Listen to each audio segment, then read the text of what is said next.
রাত্রিবেলা ইয়েলো সির বিচ অত্যন্ত লাইভলি।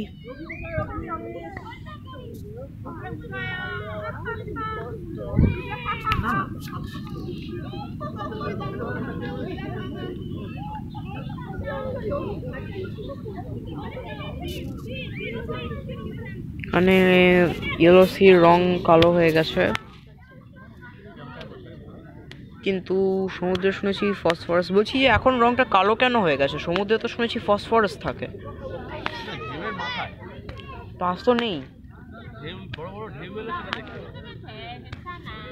হ্যাঁ, তো বড় বড় ঢেউ নেই, সেটাই। টর্চটা জ্বালি, তাহলে আরো ভালো করে তোমরা সব দেখতে পাবে। হ্যাঁ, আর coffee beach, coffee beach, coffee beach. এই এত অন্ধকার দেখা যাচ্ছে না ঠিক করে। ওকে, তো চল আমরা একটু যাই।